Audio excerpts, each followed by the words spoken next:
Hi everyone, আজকের mini ব্লগটা আমি বেলা থেকে স্টার্ট করছি। তো সকালে ব্রেকফাস্ট কিন্তু একদম কমপ্লিট হয়ে গেছে।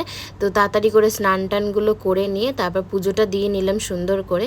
তারপর পুজো দেওয়ার পরে তো লাঞ্চ করতে বসলাম। লাঞ্চে অনেক কিছু হয়েছিল, কিন্তু আমি খেয়েছিলাম শুধুমাত্র এই আলু পটলের আর কি চিংড়ি মাছ দিয়ে একটা তরকারি হয়েছিল, তো সেটাই খেয়েছিলাম। তারপর দুপুরবেলা একটুখানি রেস্ট নিয়ে নিয়েছিলাম, কারণ আজকে বিকেলে পড়ানো ছিল না, সানডে ছিল, তো সেই কারণে। সন্ধ্যেবেলায় উঠে একটুখানি চা আর বিস্কিট খেয়ে নিলাম। তারপর রেডি হয়েছিলাম একটু মার্কেটে যাবো বলে, কারণ আগামীকাল হচ্ছে হলো রাখি, তো সেই কারণে একটু কেনাকাটা ছিল। তো দাদার জন্য একটা গিফট নিয়ে নিলাম, মানে হচ্ছে এই যে টি শার্ট, তার সাথে রাখি, মানে রাখি তো কিনতেই হবে। তো রাখির দোকানে গেছিলাম, গিয়ে অনেক কটা রাখিও কিনেছিলাম। তারপর রাত 12টার সময়, মানে রাখির দিন কিন্তু আমার বাবারও জন্মদিন, তো সেই কারণে একটা কেক নিয়ে চলে এলাম।